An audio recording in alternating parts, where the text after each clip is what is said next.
Hey there, welcome to Main Street Living. I am Cheryl Nelson. There's a lot of energy there, Cheryl. I'm Quincy Carr.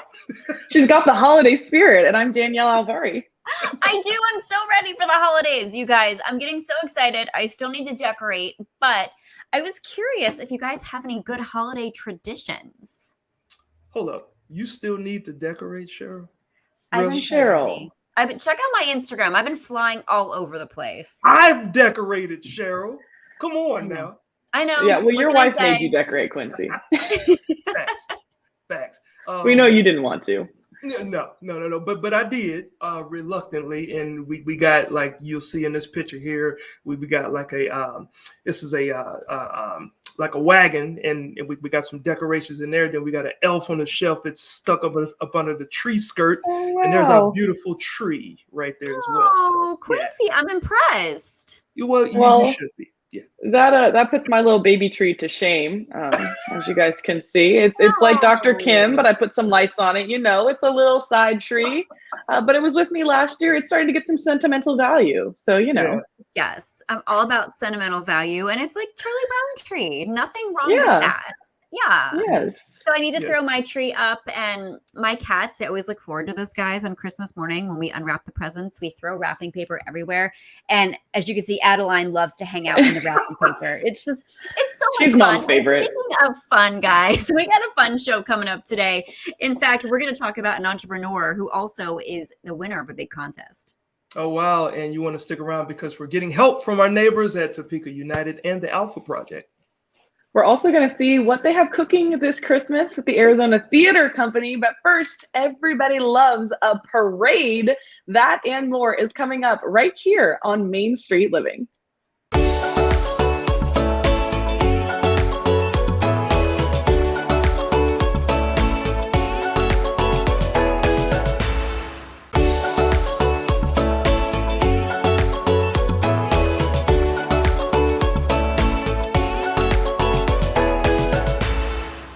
Hey guys, welcome back to Main Street Living. Danielle, Cheryl, whether I like it or not, I realize something. The holidays are upon us all, and as well as many of the annual traditions, I should say, that had to be skipped last year. Yeah, Quincy, you just got to dive right in. I know you're not that big of a fan of the holidays, but we're going to get you there. And there is nothing like a parade to get you in the holiday spirit. And Heather Folks Givens is here to tell us about some festivities that are coming to Baton Rouge, Louisiana. Welcome to Main Street Living. Thank you. Thank you for having us. Thanks for joining us. So the Cortana Kiwanis Christmas Parade has been bringing holiday spirit to Baton Rouge since 1948. And this year's parade is coming up on Saturday, December 11th. Tell us what is planned for this year's event and why should people head out? This year is going to be super exciting. This is the 70th annual Cortana Kiwanis Christmas Parade.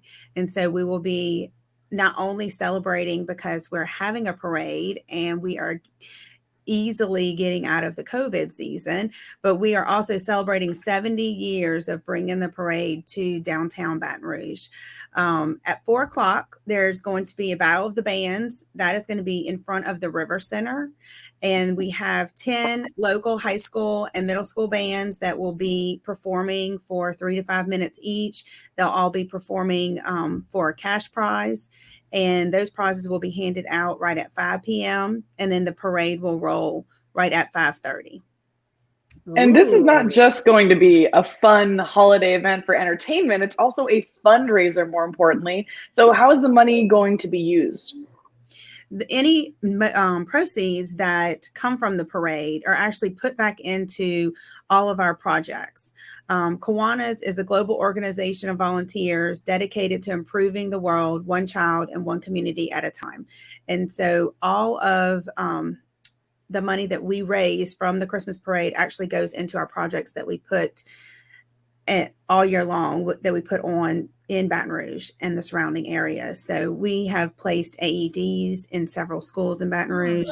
We have lending libraries around the city. We have bringing up grades programs at 2 of the local elementary schools. We also sponsor some of the key clubs. We go and cook jambalaya for a lot of nonprofits around the city to help them raise money, as well as just provide food. And so today we have actually a group of volunteers wrapping Christmas presents for St. Vincent de Paul.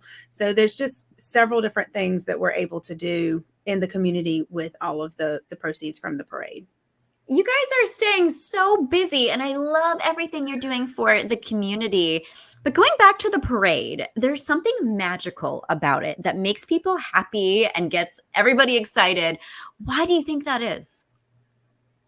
It's just the magic that's in the air. It's bringing Santa Claus to town, being able to see all of the smiles on the kids' faces, and just getting out into the open air, the crisp weather. Everybody loves when the seasons are changing. We don't get cold weather much down here, and so the little bit that we're able to get, it's nice to be able to get dressed up into our winter clothes and go out and just enjoy some festivities. So we're super excited. Any Louisiana loves a parade, and so we're definitely bringing one of the biggest parades to Baton Rouge with our Christmas parade. And I think that we all need this kind of energy right now. Obviously, last year's parade was canceled because of the pandemic. You mentioned that, and we're finally starting to come out of that a little bit. So how's it going to feel to have everyone back together at this year's parade? Does it make it that much more special? It's going to be wonderful. There's going to be over 85 entries for the parade.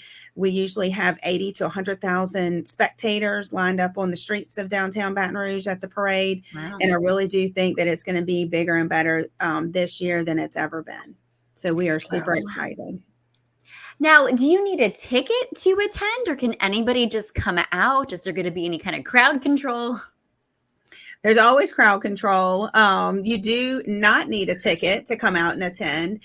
If you would like to sit in our VIP section, which is at the base of the River Center, you can go onto our website, which is www.christmasinbr.com, and you can purchase VIP tickets. There are bleacher seats.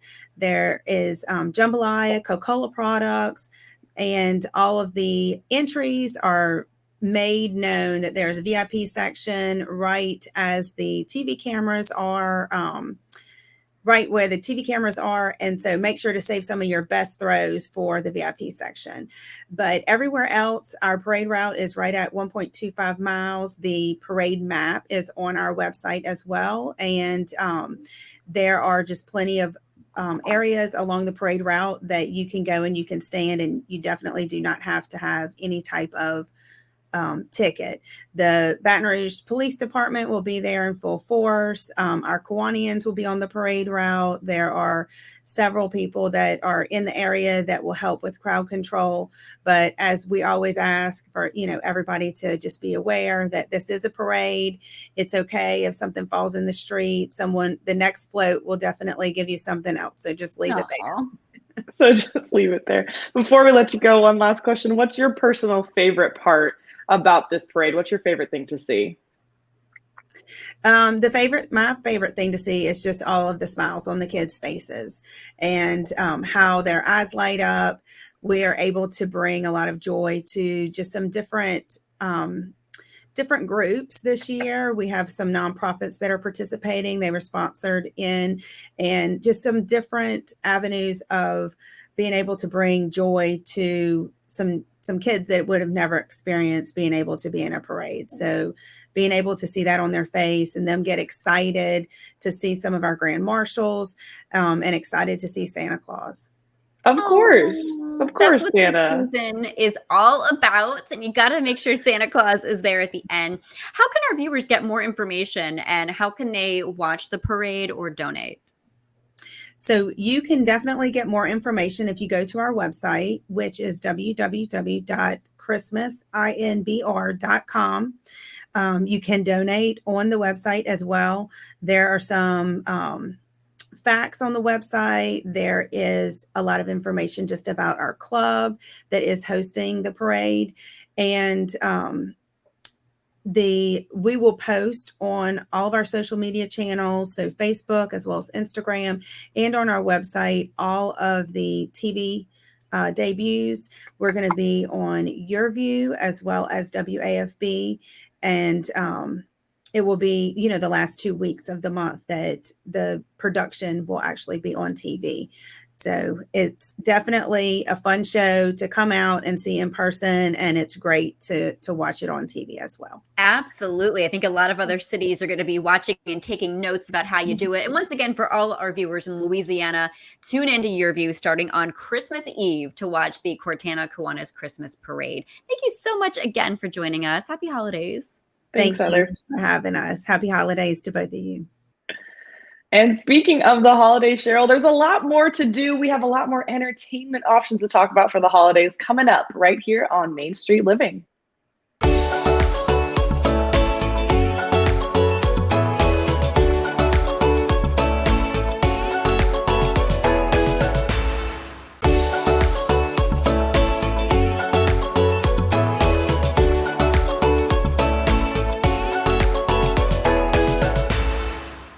Welcome back into Main Street Living. In our last segment, we heard about the festive Christmas parade that'll be happening in Baton Rouge this weekend. Yes, that's so much fun. And another popular holiday activity is taking the family to a play. If you're in the Phoenix area, listen up. We've got a show just for you. Take a look at what they are doing at the Arizona Theater Company. Hi, my name is Sean Daniels, and I'm the Kasser Family Artistic Director of Arizona Theater Company. It's amazing to be back in the theater. I think we've all missed so much just what it is to be with other people. I mean, you laugh differently when you're with other people than when you're home alone. And the amazing thing that's happening this season is that everyone who comes to the theater has made a choice to be there. Hi, my name's Jessica Jane, and I'm playing Mary Bennet in Miss Bennet, Christmas at Pemberley. If you are familiar with Pride and Prejudice, you know her as the awkward, uncomfortable, kind of lonesome middle sister. She's the one who gets scolded for playing the piano too much at the Netherfield Ball. But in our play, Mary has grown up a little, and she's not so lonesome, and she's finding her place in the world, but she's still a big nerd. I'm a huge fan of Jane Austen.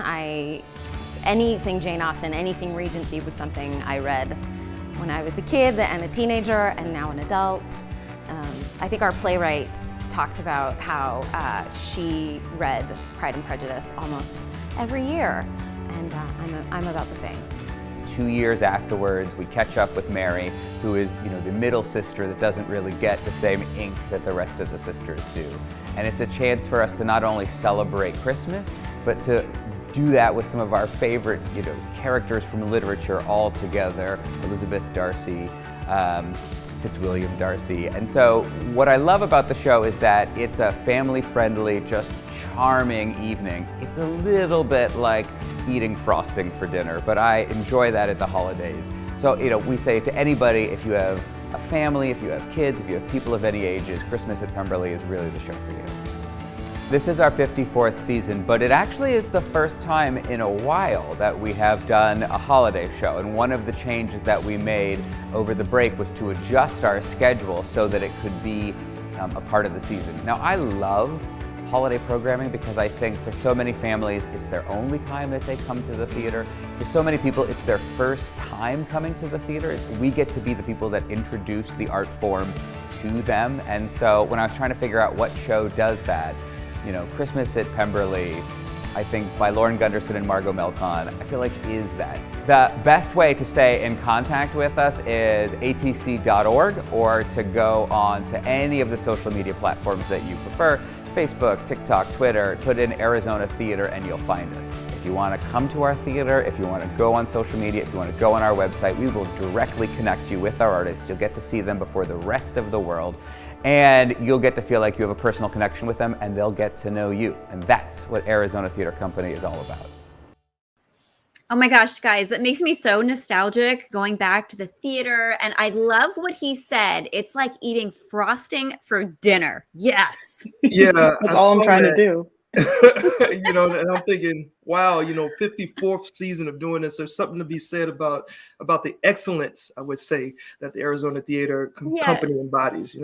Yeah, absolutely. And there's something extra special about the holiday times at the theater. So to get more information about Miss Bennet Christmas at Pemberley or any of the shows performed at the Arizona Theater Company this season, check out their website, arizonatheater.org. That's right. Live theater is one way to bring family together, but what about getting to know your neighbors? So you want to stick around and see how after the break.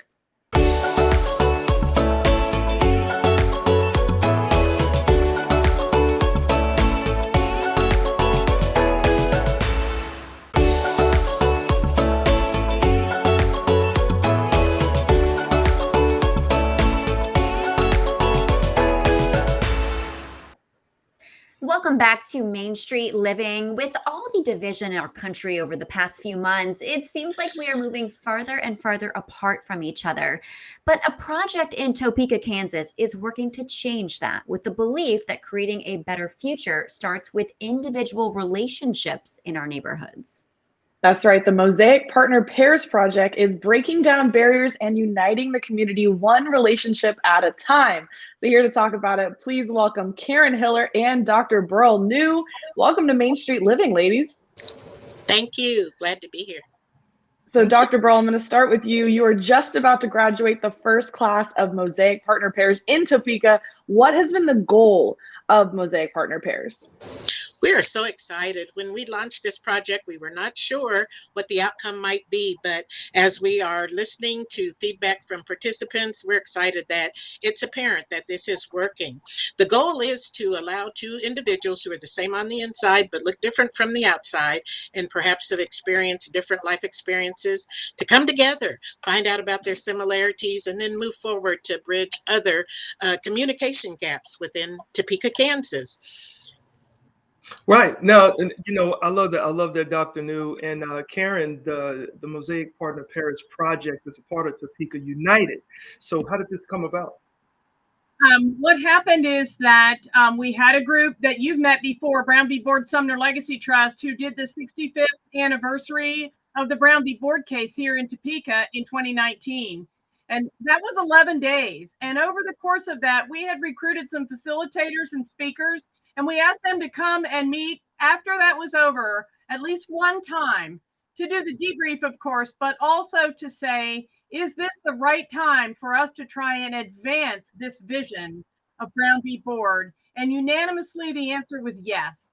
And so we spent that summer in 2019 creating Topeka United, a movement, doing mission, vision, and guiding principles with in mind that we would get some public communication going, our first year's work plan, and second, see if we could get this Mosaic Partner Pairs program funded and rolling by 2020 in Topeka, and we did that.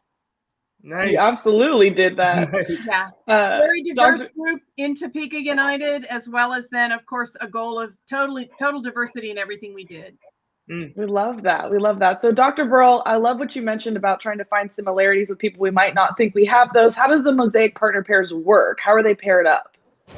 So as I said, it's kind of a two-stage level of connecting individuals. So one is based on external characteristics, and then one is based on internal similarities. So in order to do that, the participants take an interest survey, personal inventory survey, and it talks about ways in which they are different on the outside and perhaps even the different lived experiences. Then the second way is through ISPI is what they call it, but it's kind of like a strengths assessment, or if you've taken a personality traits assessment, then they take those results and put it in some kind of algorithm, and then they base the way they match people up on their internal match, their similarities, and their external match, which would be their differences. And it works. Yeah, and when it comes to, bridging the gap and or bringing people together, that can be one part of the whole thing, right? But Karen, how are you hoping that the project changes the community? Because I know that that's a different dynamic. Well, the whole project is built on the fundamental that you can only create the only way you can create lasting social change is one relationship at a time. And when you think about it, when we are hiring, when we're looking for volunteers for our project, when we're considering what to get engaged in the community, we start with people we know. And if we don't know anybody in a certain sector or group, we tend to steer away from that. And so the idea is that you broaden very fundamentally the key things that come out of this relationship of partner pairs been demonstrated in the past, and we're seeing it now, is that you build mutual understanding of the other person's life and their circle. You build trust, and you build a lasting, lifelong friendship, a deep friendship. And when you have that, then when somebody says, well, do you know anybody who we could recruit for X or Y? Or what about getting involved in this? Instead of the way it was before, you say, well, I know somebody. Let me call my friend. That's what we do, right? Absolutely. And Karen, when I'm thinking about this, it's got to be a very tough time to do this. It's a very divisive time in our country, whether it's COVID actually keeping us apart or it's political issues or what have you. So even though it's a tough time, is it not kind of a uniquely perfect time for something like this, Dr. Beryl? I would agree. And I would agree that it's both. It's a tough time, but it's also the perfect time. It's the perfect time because I think the social climate is ripe for people to begin having discussions about events they're seeing on their television or on Facebook or that others are sharing with them. There's a way to talk. There's a place to talk. And talking sometime can really bring true understanding. But it's a tough time because we're in the COVID climate. And some people don't want to meet face to face. Others can't wait to meet face to face. So coming up with that balance and keeping people from being in front of a TV screen in the evening if they've been in front of it all day at work and they want to come together, but they're restricted as to where and how. It is a tough time, but somehow our participants have managed to address those issues and get over them to the point where they can communicate. Yeah, that is it's such a relief to hear and also see that there are people out there working to bring people together in the Mosaic Partner Pairs project. Karen, how can viewers get more information about it? If they want more information, I would refer them to our website, topekaunited.org, which it looks like is up on the screen. We also have a Topeka United Facebook page, which is much more day-to-day, current issues, observations, and exchange. So I would say look for Topeka and make sure it's Topeka United, or else you get the city or United Way. So topekaunited.org. And get it right. Thank you very, very much, Dr. New, and also Karen, for stopping by. And thank you for doing what you're doing. We need it. Thank you. Thank you, ladies. All right, Danielle, up next, we continue connecting with our neighbors, and this time it's for those in need. So stay right there. You'll see why.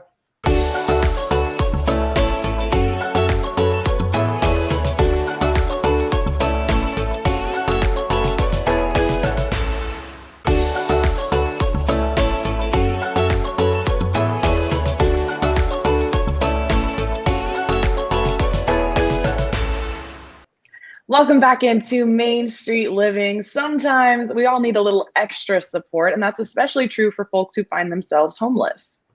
Perfectly said, Daniela. In fact, the Alpha Project in San Diego provides just that type of support. This unique program helps homeless people who are motivated to change their lives and do the hard work needed to become self-sufficient. So let's take a closer look at this organization in action. Step up, just call me, KB. So, we're coming to your community to clean it up. We're breaking that stereotype of what a homeless person is, this subculture of society. We're just brothers, sisters, mom, dad, grandmas, and grandpas being part of the solution instead of part of the problem. So, ladies and gentlemen, left-hand side, don't forget weave in and out of cars. No jaywalking, ladies and gentlemen. So it's a win-win for everybody. You see any cigarette butts, pick up cigarette butts. but ain't no race, y'all. The difference between Alpha Project and others is, as I said, we have 2 elementary schools here, a half a block away from us. We maintain those campuses. We mentor those kids. We make sure that there's no drug dealing, drug use, encampments around their facilities, or anywhere in our neighborhood.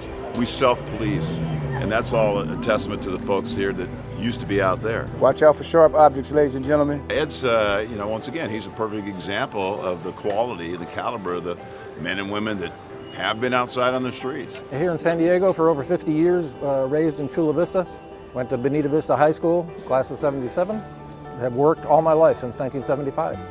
But suddenly in 2016, the winter, we had that flu that came through. Over 300 San Diegans died. I apparently was struck with it, and through whatever complications happened, as it turned out, I had a stroke. I was bleeding in my brain, and I lost all muscle control. It's a nightmare, and it just suddenly happens, as it can to any American, and it's one of the things you never think will happen to you, but it can.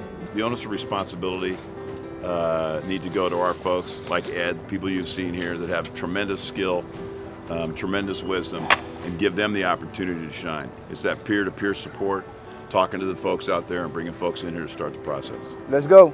KB wants us to be safe. He wants it to be fun, if at all possible, but we're also communicating with each other in the field when we're out there, taking care of San Diego, and we're cleaning it up.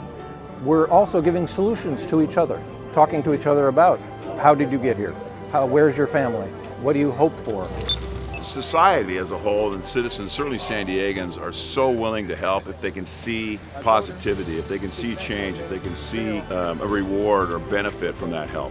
Wheels of Change is the perfect example. You know, these are $5 donations, $10 donations to get our people out there, and they can see these folks making a difference. They can see the pride that our folks have that are here, not only cleaning up the communities, but mentoring peer-to-peer with the folks they've maybe been camping with for 20 years.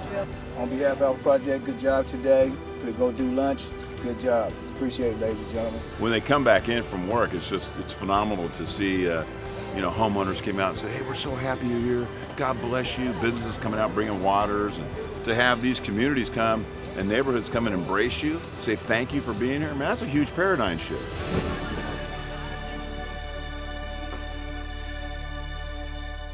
Wow, Danielle, Cheryl, I think it's cool for a couple of reasons. Number one, they're self-policing, which is also helping them keep the youth off the drugs and the drugs out of the neighborhood too.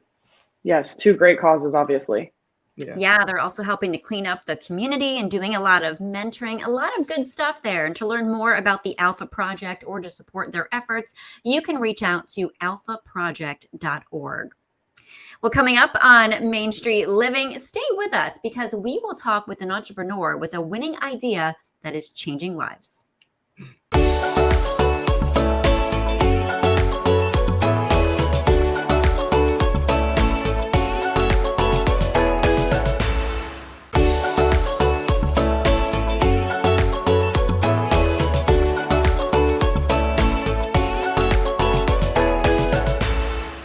Welcome back into Main Street Living. Guys, a few weeks ago, we told our audience about a pretty cool pitch competition coming up in Louisiana, Get Started Medical, where entrepreneurs pitch their medical innovations to a panel of judges for a chance to win $40,000. So incredible. And the judges have spoken. And today we have the winner of that competition here to tell us about the event and her innovative new product. Welcome, Rachel Sparks from Kinos to the show. Thank you so much for joining us here on Main Street Living, and congratulations. Thank you. And thank you for having me. Appreciate it. Sure. So tell us about the product that you pitched at Get Start Medical. Sure. Well, I pitched a product called Highlight. We actually colorize bleach wipes for hospitals so that the cleaners who are cleaning the hospital rooms and trying to keep patients safe can see what they're doing. You know, all disinfectants are transparent and you can't really see where you wiped. So we invented Highlight so that you can see your disinfection. Oh, wow. I know my wife needs that because she wipes down the house ridiculously, but we never know what's been wiped. So how did you come up with this idea? Well, our co-founders actually came up with it back during the Ebola crisis in 2014. So they had been to an Ebola hackathon where Ebola healthcare workers were asking for help because they were actually getting sick because when they took off their PPE, and their gear and sprayed themselves down. First, the PPE was sprayed with bleach, and then they took it off. They were catching Ebola from it, and many were actually dying. And so it was an invention to try to protect those Ebola healthcare workers.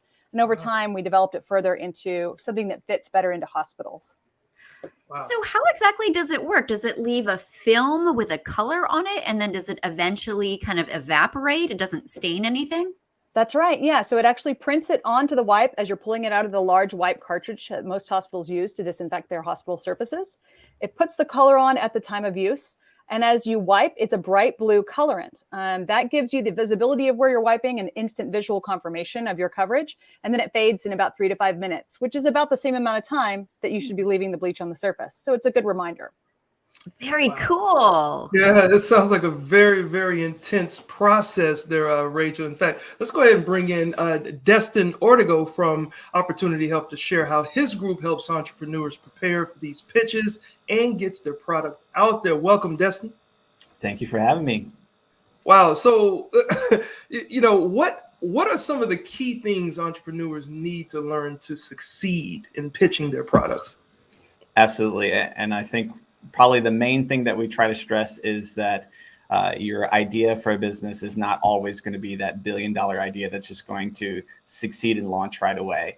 And it's something that I really admire out of Kinos and the team that Rachel has worked with over there, is that they saw a problem and they focused on how to solve the problem first, not just having an idea that they thought was just going to, everybody was going to want, right? Like they looked at it, they said, exactly, how is the problem laid out? How do we tackle this? And let's focus on solving a problem that people are actually experiencing, and it's saving lives, as she mentioned earlier.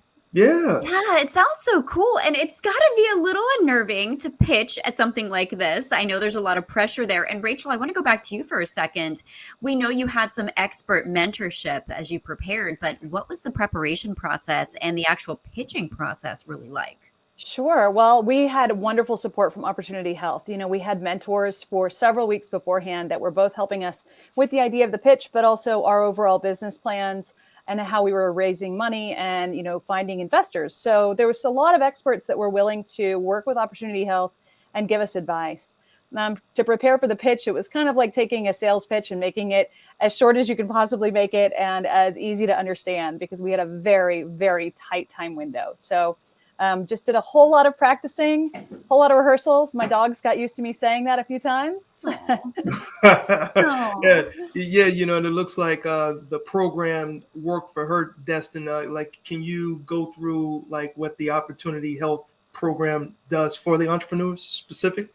Sure, absolutely. So Opportunity Health is an accelerator program. And for people maybe not so familiar with what accelerator program is, it's really a structured curriculum, kind of think like you apply to get into college and there's set courses that you take within a time frame or a semester. And so it's similar to that. It's 3 to 4 months typically. And startups apply to participate and we narrow them down and we bring in a cohort. For this last one, we did a cohort of 7 who participated, and they got access to specific mentors who were subject matter experts and things that they were working on specifically. And this was specifically focused on healthcare. And something that I think we kind of defer from other accelerator programs is that a lot of them focus on helping you raise funds, where, well, in the healthcare industry, it's very, very difficult getting into some of these big healthcare systems and getting your product in front of them. And so we focused more on getting the partnerships and getting them direct access into these healthcare systems. Oh, yeah. It's so hard to break into something like that, and very timely, too, that you guys are doing this. Rachel, what was it like when you found out that you won the Get Started medical competition? And what are you going to do with the $40,000? Well, it was a real surprise. We had some amazing competitors who had come up with just incredible medical inventions that will save so many lives. So mostly it was shock.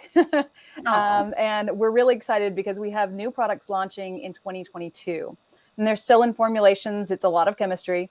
But we want to be able to have our colorant be compatible with all the different types of disinfectants that are used in healthcare. So that money is really going to help us get that to the finish line and launch around Q2. Nice. Now, lastly, can the both of you, I'll let you go first, Rachel, let the viewers know how they can find out more about your company, and then Destin, you follow that up about Opportunity Health. Yeah, thank you. We're at kinos.com. And, we have all of our social handles under About Kenos Inc. So Twitter, Instagram, Facebook, all those kind of good things. Nice. Sure. And you can find out more information about Opportunity Health and that program at opportunityhealth.org. We will be launching the next applications for our next cohort that's going to be in the summer. So if anyone's interested in applying for the program, keep an eye out on that. That's probably launched somewhere around May or June of next year for the cohort starting next September. What a wonderful opportunity. Thank you both for everything you are doing. Rachel, congratulations again. I hope to see this coming to maybe hospitals near me as well. Thank you. I hope so too. We appreciate your time. Awesome. Yeah, thank you both. All right. Well, Cheryl, I'm always in support of entrepreneurship. Just as much as I'm in, I would say just as much as investing time in the youth. And coming up next, Boys and Girls Club to the rescue. Can't wait. Stay right there.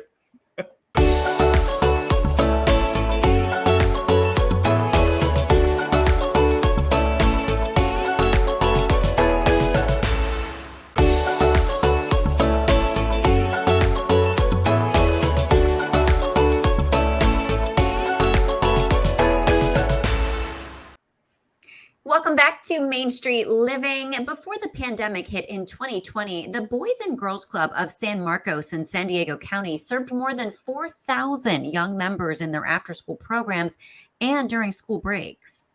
Yeah. So when the pandemic hit and schools shut down, the community had a huge need to fill. And the Boys and Girls Club adapted quickly and launched distance learning at their clubhouse where kids could continue their education while staying safe. Check this out.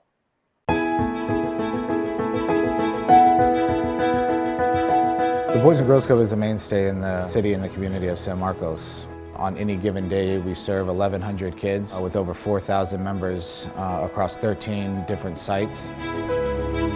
In March of 2020, we had to pivot pretty quickly with the news of school closures. Pivoting from regular, pre-pandemic times to distance learning, it was a challenge, but I really feel like our staff did as best as we could to, pivot quickly, but also efficiently to really provide supports that were targeted and intentional. It was our responsibility to help the community and to continue to be that mainstay and that stability during a lot of uncertainty. Our Distant Learning Center was basically an opportunity where we set up our clubhouse to be more of a classroom setting. So individual desks spaced out for social distancing, and everybody would have access to a computer that they would log on. Each room would have a maximum of 11 kids, and we would assist them in their homeworks during their hours, and then we would rotate them through to continue to allow them to get fresh air, get exercise, take them out for snack, provide them lunch. Kids sitting still for 7 hours of school, we tried to supplement those gaps with various games or our wellness program. It really improved our grades. There would be times where our printer wouldn't work or we need help with our homework. So being able to come to the club where there's staff who know what they're doing, they really did provide us with help.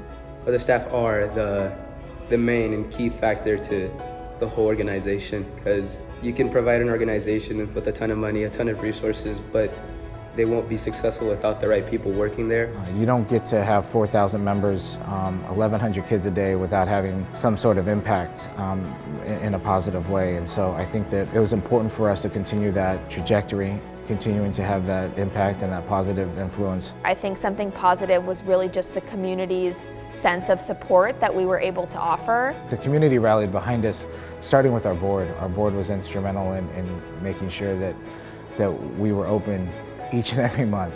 People say that we're coming out of COVID now because we're back in school and we have more of a traditional after-school setting. But there still are lingering impacts that we're seeing from COVID. And I think that those are going to be something that we see for several years beyond this. And that is the emotional toll that it's taking on our staff, the emotional toll it's taking on our kids, and what that entails. And so we're continuing to fight the effects of COVID, even though things are returning to more of a normal city.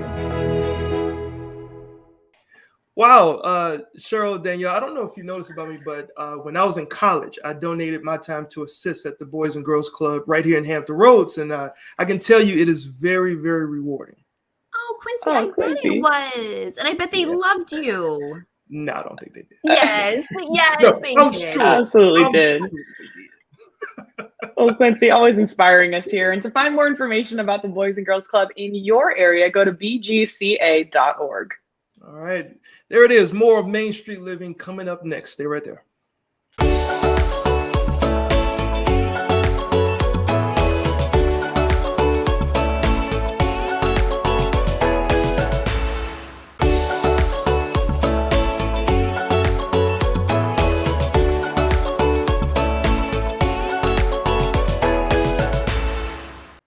Welcome back into Main Street Living one last time. We're ready to wrap up the show. And speaking of wrapping, have you guys got all your presents done? Have you started to wrap yet? Where are you at in the process? Ooh, oh man, I've got so many gifts on the guest bed right now. All of them unwrapped. They all need to be wrapped. I have none. Okay. Is that surprising? I have none. No. I think Quincy shops on the 24th. That's Well, regardless of when I shop, if you're watching this show, you can catch this show and so many others on our Cox Contour app. Okay.